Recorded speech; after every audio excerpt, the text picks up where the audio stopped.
Hello, I'm Jodie Foster, and I am so pleased to be on the Graham Norton show tonight. And I just hope that they don't do some lame Silence of the Lambs bit. All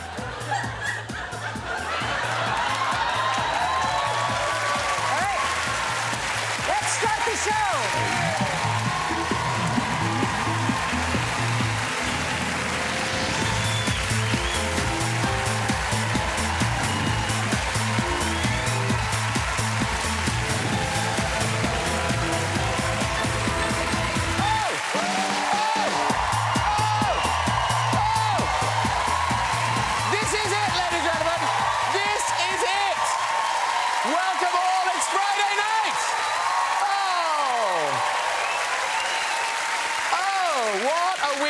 Just got back from Eurovision. Yay! Looks like next year I get to go to Ukraine. Yay!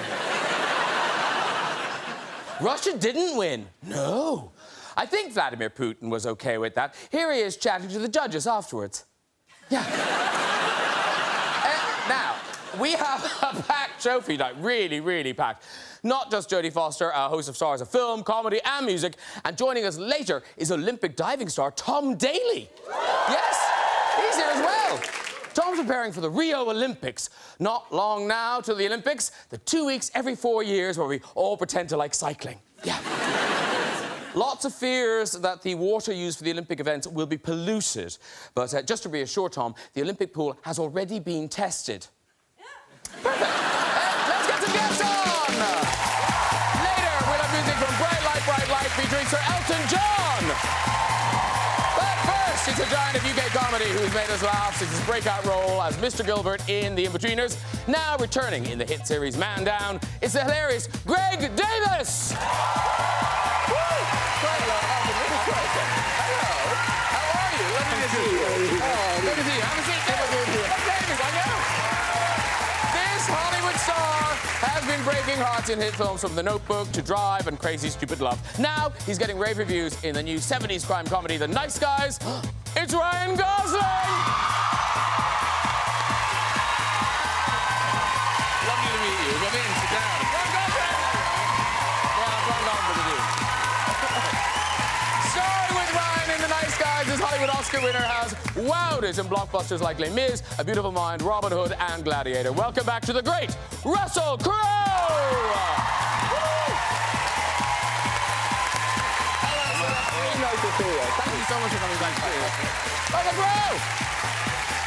And this double Oscar-winning actress has been in the movie business for over 50 years and starred in films like Taxi Driver, The Accused, and Silence of the Lambs. Now she's directed George Clooney and Julia Roberts in Money Monster. Please welcome, for the first time to the show, Jodie Foster, everybody! Hello. Thank you so much. Come in, sit down, everybody, sit down.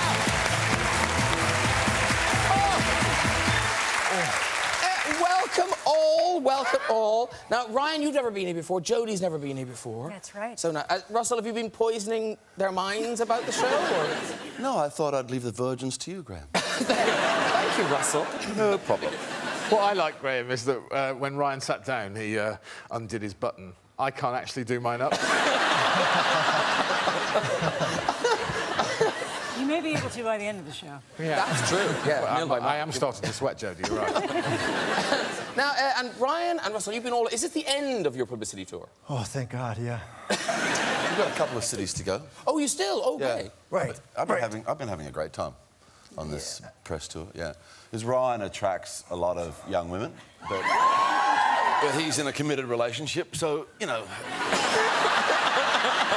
they need a shoulder to cry on, father figure. I'm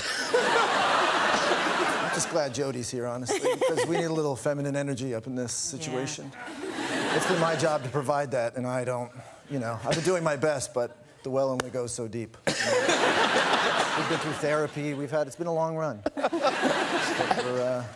we're doing all right now, aren't we, pal? Can I touch you? Sorry. Russell doesn't like direct eye contact. He takes it as a sign of aggression. Now, Jodie and Russell, you haven't worked together, but you nearly worked together. I don't know. I asked Jodie to be my date at the Golden Globes. I'd never been to the Golden Globes before, and I wanted you know, I was talking to her and it came up when I said, do you want to be my date? And she very kindly said yes. So I arrived in Los Angeles to my hotel and I go into the hotel room and it was a really fancy penthouse and it was kind of like, whoa, things have changed, you know? And I walk in, I go into the bathroom and I had a big round spa tub and the entire tub was full of Foster's beer cans and ice. It was like 120 cans or something to fill up the boat, and I just thought that was the sweetest present. Wow. That's a good gift. I didn't want him to forget me.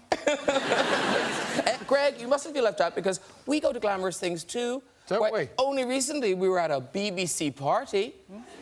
We shared that glass of wine. It was fun. Between us. And we met that lovely lady. Oh. I'm surprised you're bringing that lady up. Are we allowed to bring that lady up? Well, you tell me. It's your show. Well, I don't know. Well, it happened to you, not me. So you tell them. What bit of it... Okay, so this lady came up to us. We're at a BBC party. She came up to the two of us. We were chatting, sharing our wine, straws. And she went, I do disability at the BBC, whatever that means. And then she looked at him, and what did she say to you? Well, she said that I qualify. And it was a height thing, not the... What a charmer. Do you know what, Graham? Since we had that meeting when the lady told me that I was technically, as far as the BBC's concerned, disabled, I've had a member of a council, I won't know where, tell me that I could get a parking badge.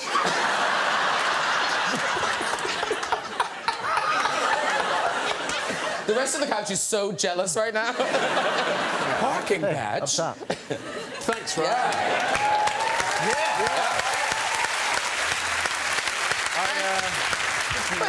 I won't forget the day that Ryan Gosling high-fived me because I'm officially disabled.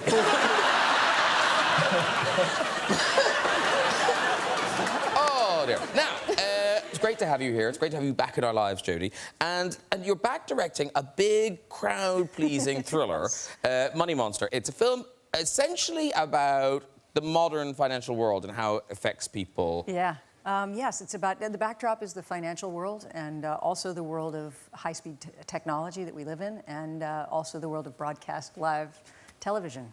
It's about a young man who's lost everything, was given a tip by this broadcasting guy, by this presenter, and he loses all of his money in one day, in 9 minutes, and he comes on the show and has a bomb and a gun and says, I want to tell me where my money went. And what like, it is amazing. Julia Roberts and George Clooney. I mean, there's no messing. Yeah, amazing, the two of them. They have a real history, a real interesting dynamic together, a little bit of magic. And they're mostly virtually on screen together because she speaks in his ear through an earpiece, and he looks down the barrel of the camera to see her in the monitor. And strangely, they feel closer than they ever have in any movie. Now, in this movie, you're directing people like Julia Roberts and Yes. you know George Clooney, who's been Oscar-nominated as a director himself. Yes. Can you direct those people, or do you just go, that was excellent, well done? No, I don't think there's anybody better to work with than an actor who's directed before. They know what the exigencies are, they know what the problems are going to be, they want to work with the camera, they love the camera, and they're excited to do it less times. I think the nice thing about actors that are experienced is they want to get it right so they can do it as few times as possible. Because your first scene with George Clooney was sort of... I mean, did you know him well when you were directing that first scene? I didn't know him at all, no. And it was his first day of shooting, and he had a good attitude about it. His first scene, we're above him, and he's just sitting on a toilet, yeah, with his pants down, his underwear, and his ankles. And he was into it. I don't really know why, but he was. Sure. But do you direct... You know, George, I'm sure you have some wisdom about why he would have liked that. I have no idea. But Ryan, you have worked with him, Yeah. and wasn't there a thing where he would come up and give you notes, like really serious notes? Yeah, and then he would just throw water on my crotch. I mean, I think it was a practical joke, although it might have just been an accident. I take it as a practical joke. Did he do it every day? What's that? Did he throw water on your crotch every day? I'm going to take a pass on that one. And talking of pranking, Russell Crowe, what was the thing with Michael Jackson? This is such an odd story. What? Oh, he just got into the habit of wherever I was staying, he'd just call the hotel and asked for my room and put on funny voices. And I actually, yeah, I know, right? I'd never met him, you know. And the thing is, the first couple of people that I said it to, I was like, I didn't want to sound like I was insane, right? Like, Michael, you know, prank called me today, you know? But when I actually started talking to people who really knew him well, they go, man, he does it all the time. You know? But it was like, yeah, it was like a thing. I used to do that when I was like 11 and 12. You know? I used to pretend I was a radio announcer and like give people prizes on the phone, trips to Fiji and all this sort of stuff, and they would get so excited, you know. And then I would just hang up and go, wow, that was a good job, well done. I made that person. Yeah, but yeah, who did Michael Jackson pretend to be? He would always start off being kind of gruff, like he was the hotel management and there was some kind of problem, you know? I'd say that's less surprising than saying you're Michael Jackson. But, you know, and then if I got kind of irritated, he'd go, oh, don't worry, Rex, it's only Michael. That's bizarre. And did you ever meet him? Never. No, he... Are we sure it was Michael Jackson? That's one thing. I think a double prank. Are you sure it wasn't George Clooney? Because that's the kind of thing he does. Is it? It could have been George. No, it was Michael. So every time I hear... I get this flashback every time I hear Russell speak. I once almost drowned, Graham. I was swimming, and I got swept out to sea in Cornwall. And I realised I was struggling. There was a surfer, and I called over to the surfer. I went, I'm really struggling here, mate. And the surfer went, oh, and I realised he was drowning too. So in the end, I was on like a boogie board. In the end, I had to ride a wave to a cliff and cling onto the cliff. And it was really jagged, and I really cut my hands. And I sort of climbed onto the cliff. I thought, oh my God, and the waves were... It was awful. And then I saw this lifeguard coming out on like a canoe. He was really powerful, and he turned out to be Australian. And I thought, oh, thank God. And there was literally blood. And I thought, thank God, I'm saved. I'm saved. And he came right up to me and turned around and he went, oh, mate, stop around. Was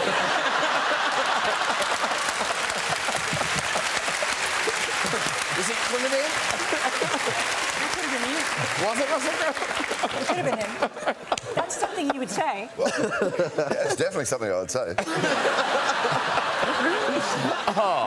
Now, The Nice Guys, it's a really funny kind of a crime comedy set in the 70s. So, Russell Crowe, tell us, who are you in it, what happens?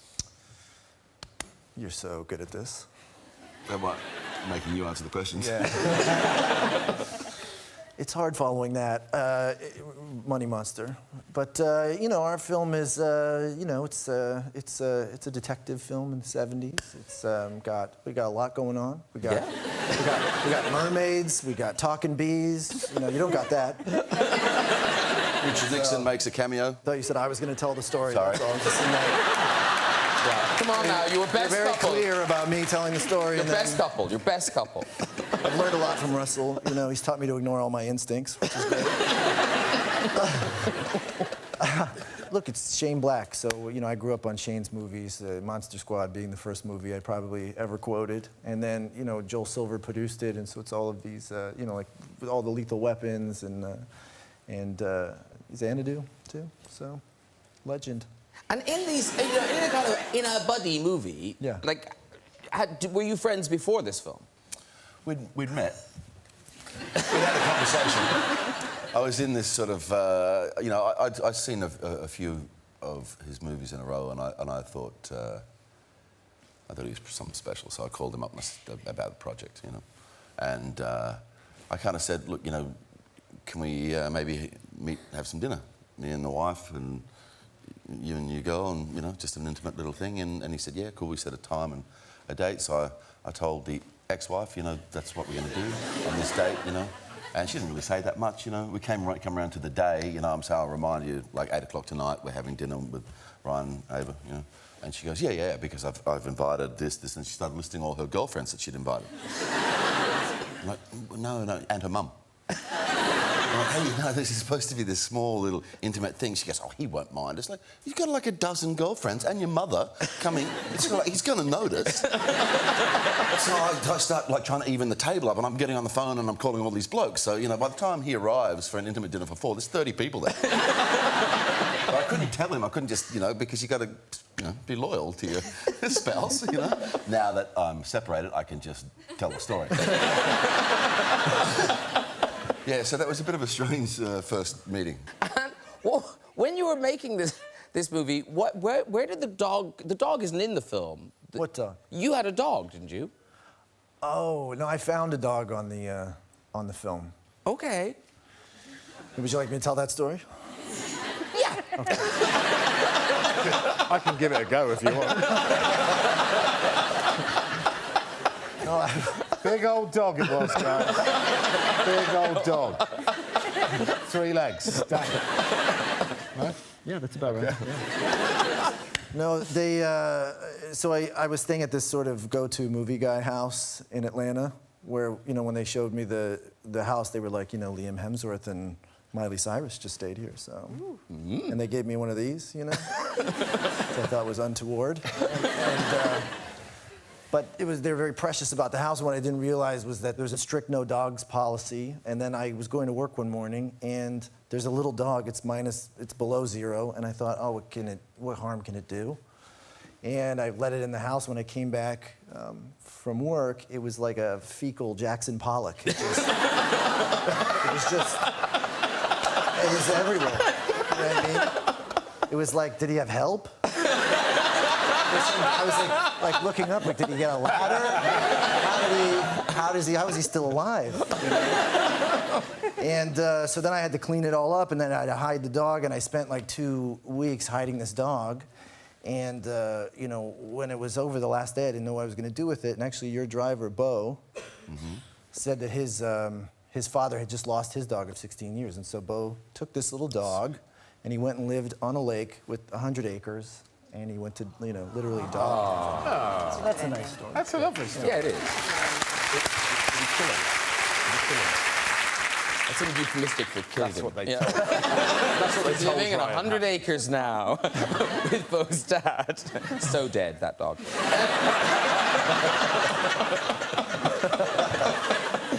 He died after the incident, didn't he?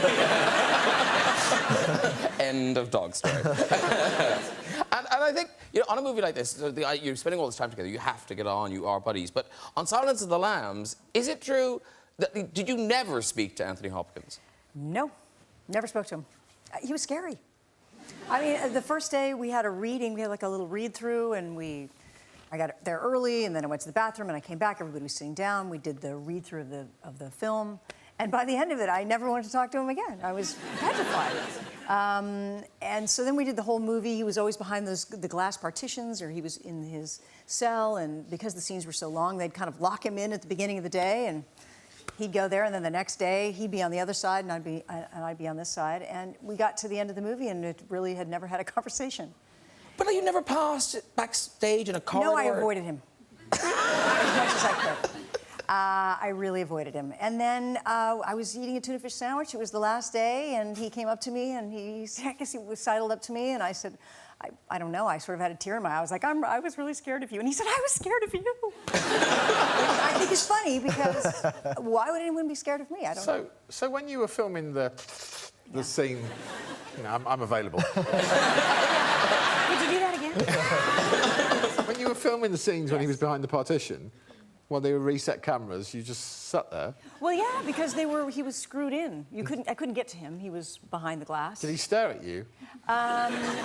Sometimes he did. I don't have an Anthony Hopkins story, but I would like to take the opportunity. I taught a child called Gary Hopkins, who was... That's the camera. And I'd very much like to take the opportunity to say he was a...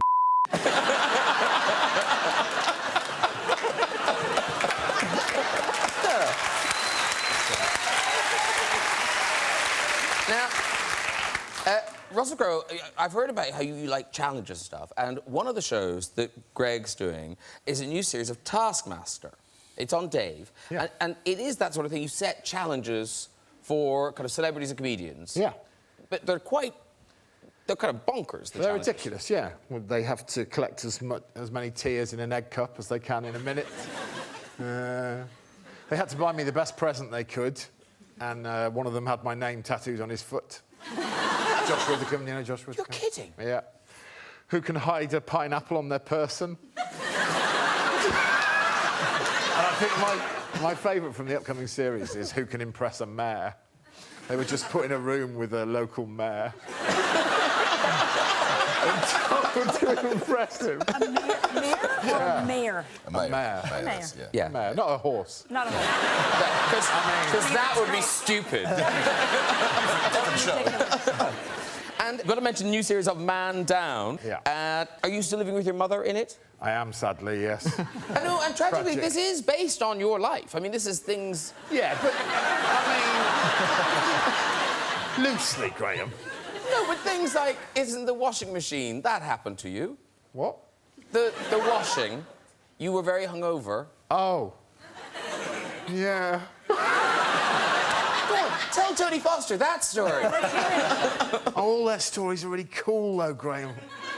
When I was teaching, which is what this show is based on, I went home one weekend, and I was in my 30s. I was probably 33 years of age. I went home to see my mother, and then I went back, and while I was at home, my mother did my washing for me, because I was only 33. And then I went back, and on the Sunday night, I got really drunk, and then I went for a curry, and then the next day I went into school. I went into school, and it was a school in Slough, and it was quite a rough school, but they had a really brilliant hearing-impaired department, so there were hearing-impaired kids who, you know, struggled. They were really looked after in the school. Anyway, I was really hungover. I went there, and about break time, I felt really uncomfortable. I thought, something's not right, you know? So I went to the toilet, and I pulled my trousers down, and some of my mother's knickers had got mixed up in the wash she'd done, and I was wearing my mother's underwear. And I went, oh, God, no. Oh, I remember going, oh, you loser, this is such a low point, you loser. And then the curry and the booze kicked in from the night before. So I did like a fecal Jackson Pollock. And I started going, oh, God, not this as well. Oh, Jesus. So I cleaned myself up and I pulled my mother's pants back up. And I went back into the classroom and I saw one of the hearing-impaired kids just looking at me like this. And that's when I remembered that I had a microphone directly...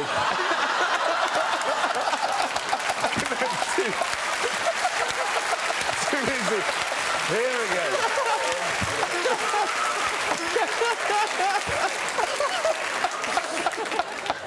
So maybe Man Down isn't that far-fetched.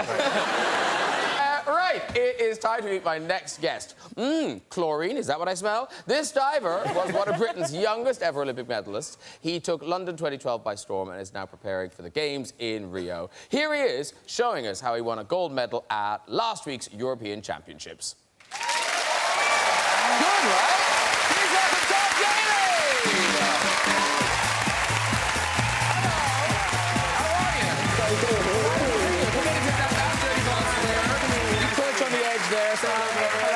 Tom Daley! You perch down there. There's your fizzy drink. Very good. That was amazing. Thank you. That is amazing. Now, congratulations, gold medal. Yes. And gold medal, and did you get silvers as well? Yeah, I got 2 golds and a silver. And yeah. And now Rio's this summer. So you deep in training now? Yeah. So after the European Championships last weekend, I've had a couple of days off, and then it's back to training 6 hours a day, 6 days a week, and then it's the Olympic Games. It's kind of terrifying because, you know, you get that training moment for 4 years. You have to train for that one moment. And it doesn't matter if you're European champion, world champion, Olympic champion from before, in that one moment on that particular day, you have 6 dives, and if you mess one of them up, then it's over. So it's a pretty cutthroat kind of... And do people just deliver thing. your food in little Tupperware boxes and things? And What? I'll take it to the competition like a packed lunch? no, but like in the training, is it kind of like, okay, you can eat this now, stop eating now? you kind of get into a routine of what you're used to eating and what you wake up and I like have a routine where I get up and have my breakfast and then go to training, then eat a bit more, then train some more, then eat a bit more, then sleep, and that's basically what I do every single day. When do you put on the Speedos? When do you put on the Speedos? Although I basically live in them. Oh, do you? Yeah, like quite often you get... Jodie's on it. Jodie's on it because I want to know. Well, no, because we've got a picture that Stella McCartney has designed the Speedos. Now, sadly, she ran out of material, money and interest. So, those are the Speedos. Now, they sent us a pair of the Speedos, and they really are quite small. Those are the ones I was wearing yesterday. How lovely. Yeah. They're still damp. But, like, they are very small, Tom. Well, everything has to stay in place. Obviously. You know, if you're spinning around, the last thing you want to do is have something come out of its place where it's meant to be. And also, when you hit the water, you don't want things, you know, flapping about in places. Because, I mean, it would hurt. So the closer you can keep it all in, the better, really. Yes. You're going to ask me to put those on, aren't you? Who was it? I was only joking, Russell. It would look like a very ill elephant. But what I don't want to be indelicate, but what if anything changes and you're wearing those? Oh. I mean, when you're stood on the end of it... Have you ever stood on the end of a 10-metre platform? Of course I haven't. OK. So that's probably the last thing that will go through your head, is to have anything change. What about when they're giving you the medal and you're thinking, look at me? Yep. Actually wearing a They're leaning in and go, oh, sorry. You wear a little bit more on the podium. You actually have like a full-on tracksuit that you wear. Oh, that's thoughtful. Yeah. Exactly. Is that why they wear the That's the tracksuit? reason. Yeah. What? I don't think that's why they give them tracksuits. In case they get a boner on the... To avoid embarrassment. And I have to tell you, Yes. on this couch, there's someone who has won medals for swimming. I could probably guess who that is. Go guess. The tallest man on the sofa. Thank you. That is a swimmer's physique at its finest. That's why you never trust swimmer's body on a personal ad. Did you really win medals? Yes, I did, and I'm rather insulted you taking that time. I swam for the county, yes. Did you really? And I don't mind telling you, I cut through the water like an orca these days. Oh, dear. And now, Ryan, you are a sports fan, or you're not a sports fan? Cricket you like? No. I'll pick up on this one. Ryan comes from Canada. Yes. In Canada, the national sport is ice hockey.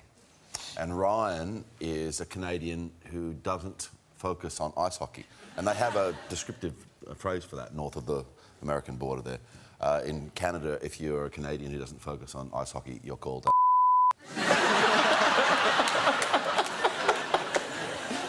See? That's the magic. Right there, right in the crosshairs. But then why, if you don't do sports, why were you having the...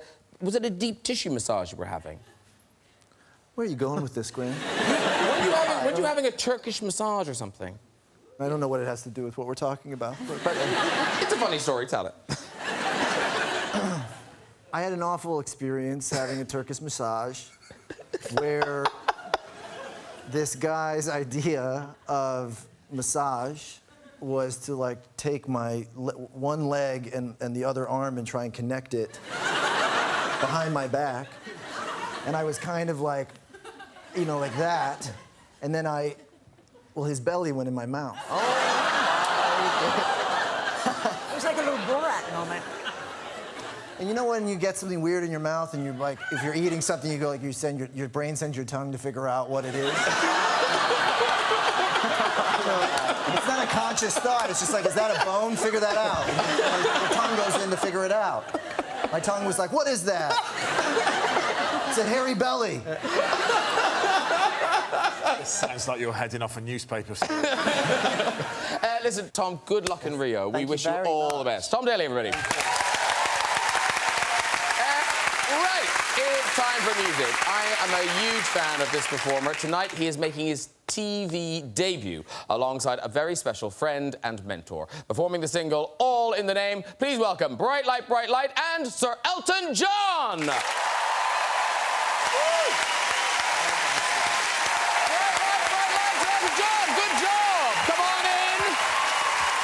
Done, sir. Oh, well done. Congratulations. Thank you very much. Thank you. Well done. In you go. Say hi to everybody. Well done, everybody. Come on in here. This is Rod. Are we calling you Rod? Yeah? No, I know that's your name. I'm not calling you Bright Light for the whole interview. Much kissing, much cheering. Thank you. This is now so this is Bright Light, but we can call you Rod now that you're... You can, yes. OK, good. So how did this happen? How do you become, you know, how do you meet? I have a management company, manage Ed Sheeran and various people like that. And Rod was signed to us initially, but he was a singer-songwriter with a guitar, and it didn't quite fit. And he wanted to leave and, you know, find his own way of doing stuff. And he left and became a kind of electronic singer-songwriter, and we remained friends. And he does everything on his own. He makes his own records. He gets his own, you know, he gets them printed, he gets them pressed. He's a one-man machine. Now, Elton, every time you come on the show, you always say, oh, I'm winding down, I'm cutting back. Like, you're starting a tour on the 26th of May, which ends February 2017. Like, is this... Well, no, I have 7 weeks off in the summer. But is this a... I know you're not calling it a farewell tour, but if people want to see you, should they go see this tour? No, not necessarily. No, encourage them. Encourage them. Yeah, you all, don't come see it, I don't care. But you know, by 2017, won't both the kids be in school, and then it'll all be kind of, you know, your life will be more limited? Yeah, but I just like playing, and I'm a working musician, and I love to do it. I like it more than I've ever done. And if you're still feeling fresh and energetic, then do it while you can. I'm not going to be doing it forever.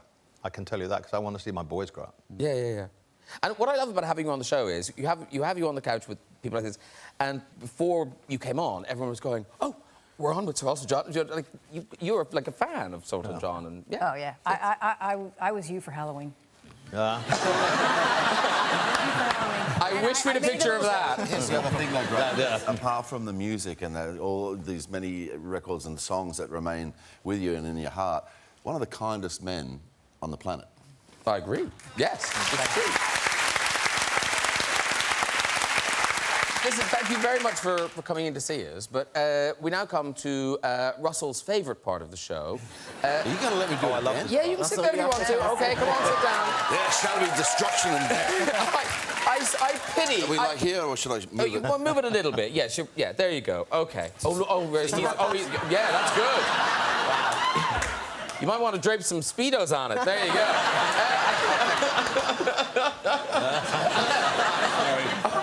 All right, it is time to visit the big red chair. Here we go.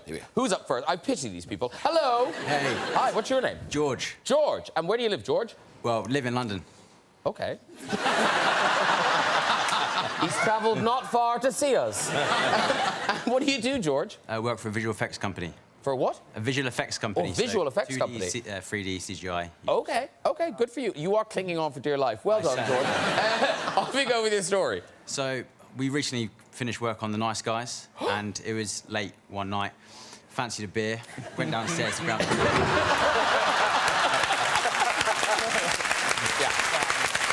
didn't like where that was going. OK, let's go for another one. Hello. Hello. Hi. Hi. What's your name? I'm Gemma. Gemma, lovely. And where are you from, Gemma? I'm from Wimbledon. Wimbledon. Wait! They love you. And do you have a job, Gemma? Yeah, I do. I'm a project manager. For? A renewable energy company. Well, I'm no wiser.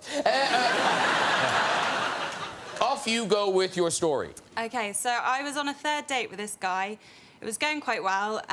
We had been out for a nice dinner, and then we went back to his place.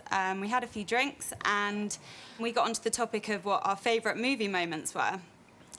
Mine, naturally, was the moment from Crazy Stupid Love with Ryan and Emma Stone, and Ryan has his top off. and they do the famous move from Dirty Dancing, and he suggested that we gave it a go. So I agreed to it and launched myself at him. We then collapsed in a heap, and he knocked his head and suffered from concussion for 2 days. There was no...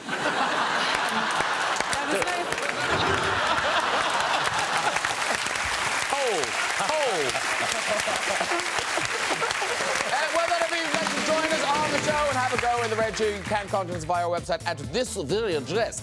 That is it for tonight. Please, a huge thank you to my guests tonight. Bright light, bright light! Sir Elton John! Greg Davies! Gosling! Jodie Foster! Tom Daley! Russell Crowe! Uncle Tom Cobley and all. Join me next week with music from Corinne Bailey-Rae, actors Kate Beckinsale and Dominic Cooper, Game of Thrones star Emilia Clarke, and the new face of Top Gear, Matt LeBlanc. I'll see you then. Good night, everybody. Bye-bye.